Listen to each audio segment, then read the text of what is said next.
Good evening, ladies and gents, it's Dingle again. So today I want to take you through the first steps of creating a map. If you haven't seen it yet, go back to the first part of this series where I take you through just basic functions of these tools here, because you're going to be using that a lot in this part. So, what I want to do, so basically the map I'm going to be making is a small house with 2 or 3 rooms maybe, and a really small outdoors area that might have a river and a waterfall. If I can think of anything else, I'll put that into. But for now, let's work with what we got. So this is what we had last time. I've just moved it around a little bit. Now I'm going to make this my first room. This will be the room you start in, okay? Now,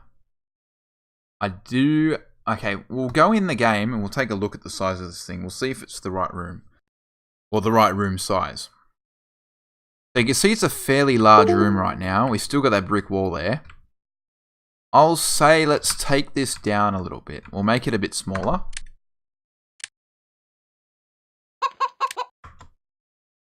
And we can do that by holding down the control key and dragging these walls around, basically. Because we have that grid there too, that helps us keep everything all perpendicular and, I don't know, neat, so to speak. So we've made that a little bit smaller now. And if there is one thing we've also noticed, it's that the room is really, it's a bit claustrophobic. It's not very high, is it? You wouldn't be able to jump around in that room. And so what we'll do is we'll hit the tab key. And we will look down. Okay, so we have floor Y and ceiling Y. And these are the height properties of this sector. If we want, say, a higher room, we'll make it twice as high as it is now. Or the ceiling twice as high off the ground. We'll change this 8 to a 16. Go back to this, hit the tick key, save the map, let's test it out. And as expected, the room is twice as high now. Now what I'm going to take you through is our second room will be up here. And in order to get to that room, obviously we need a door here. So what I'm going to do is zoom in. And the door will basically just be another wall. So hit the insert key and then hit it one more time. And we'll click this wall here, and this wall is going to be our door. Now that looks a little bit big to me, so I'm going to make the grid smaller. I think that's about a good size there for the grid. And we will put this door, I feel like it should go about here, and it should be 3 squares wide, at least. I think that's a good size. Now, this is not going to make any difference in the game right now. You're not going to notice any difference, obviously. It's just that's still a straight wall. What we're going to have to do, make this grid even smaller. And then we have to use the extrude function. Now the extrude function basically does what it's called. It extrudes our sector and creates another one. So you can use this tool by pressing the E key if you have a wall selected. Now let's hit the E key now. As you can see, it's extruded and it's created this new sector here. So if I hit the sector tool, that's a separate sector to this. You can select them. Now, I'm just going to move that wall down, and then this will be the doorway. And this will lead us into the new room. So let's hit extrude again. And this right here is going to be our new room. Now, to play around with the walls, I'd recommend using the vertex tool, because that just really helps you get the shape of a room down pretty easily. So we will need more vertexes here because I want to move this wall out this way. So let's hit the insert key on your keyboard, and that will create that one there, but that's all right. I'll move this vertex over here. Move that one up here. And I will need one more vertex. So let's hit it, insert again, and move that over here. And this one up here. Perfect. Now, one important thing to know about using the extrude function is, remember when we were in this sector and we hit the tab key and we had all these properties here. So the ceiling height, the floor height, the ambient light, that sort of thing. Well, when you extrude, the new sector will copy those properties over. So it will basically be identical to this. So that means the doorway is 16 units high. And I think, obviously, a doorway, it needs to be a doorway. We need to change that height to 10. That way there's a bit of wall above the door on each side of the door. Now let's hit the save button here and test out what we've got. Okay, very good. So this is a doorway. You can run through that. And here is our new room. It's actually a little bit small. I'm going to make that a bit bigger. But we are on track. Okay, let's jump out of that.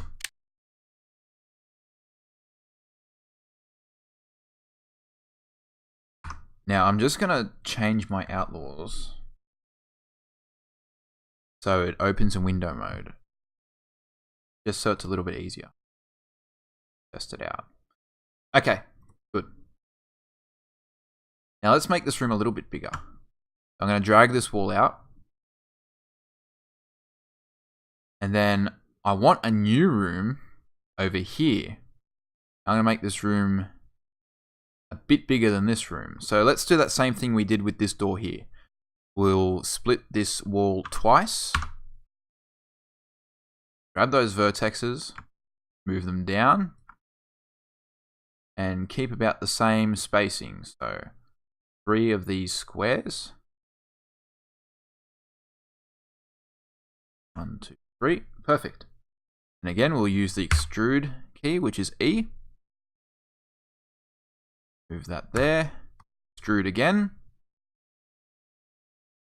Insert some more vertexes, and then we'll move these in place. I'll make this room a little bit bigger. And that is a basic interior of a house.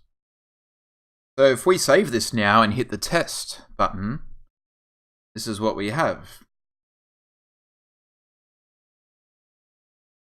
There's our first room, our second room, our third room. Now it looks like I forgot to set that property, that doorway. Fine, I'll go ahead and do that now.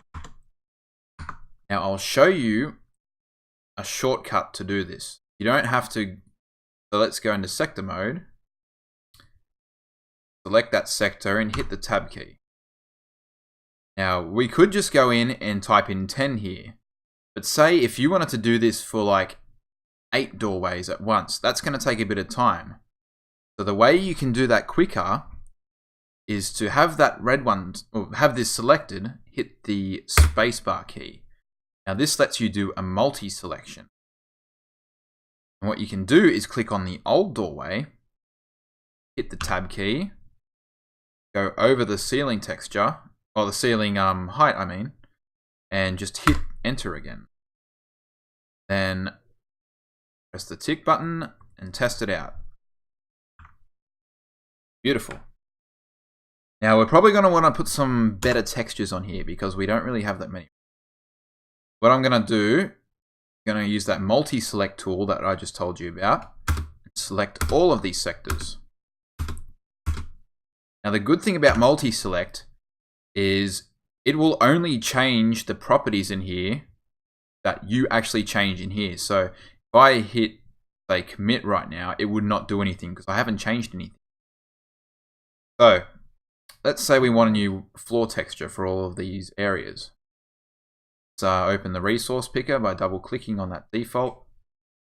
Go to all floors and just look through these. I think I'm going to want some floorboards. So let's look through these.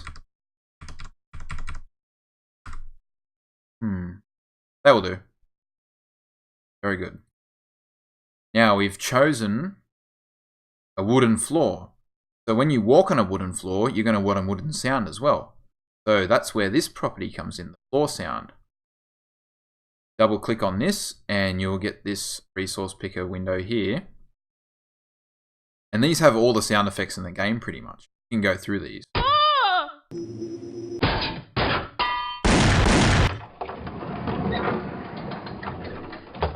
Now what we're looking for is wood. Where is it? There it is. Double click that and that will go in there. And then hit the commit. Actually, before we do that, let's make a ceiling texture. So the ceiling texture is here under the ceiling Y. Double click that. Go into all ceilings. And for now, let's just pick something there. That's perfect. Commit, save, and test. And as you can see, got floor, ceiling textures, and if you turn up the volume a little bit, you can hear the sound of the floor when I walk around.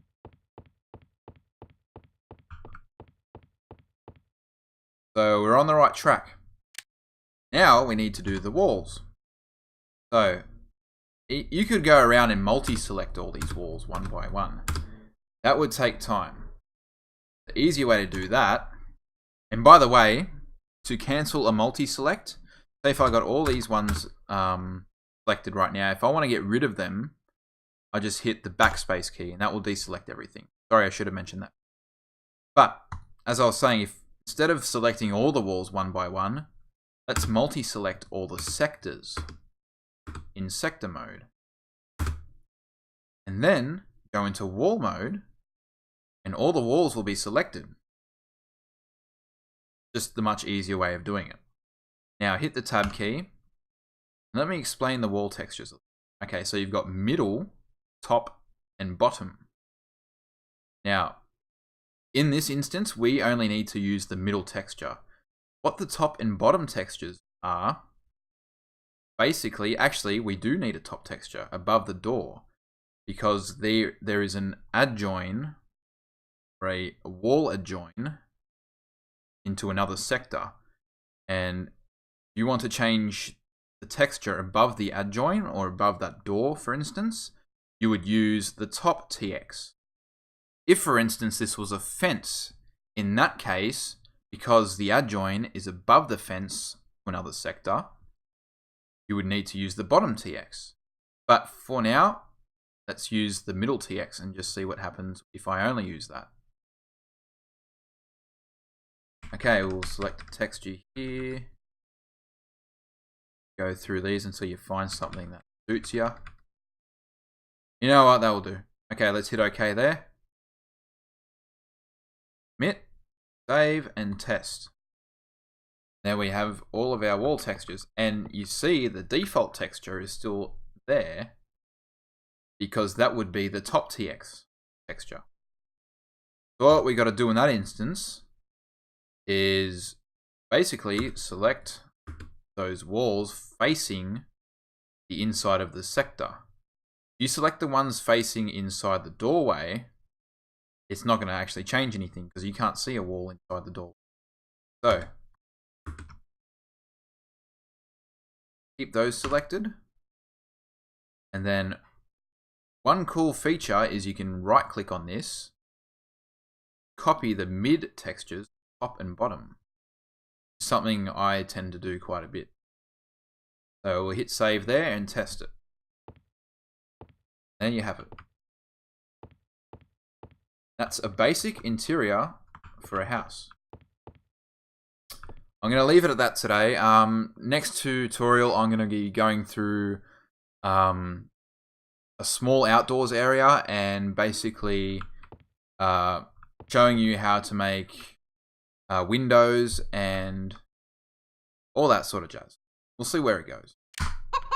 For now, peace out. Thank you for watching this video, and I hope it helped.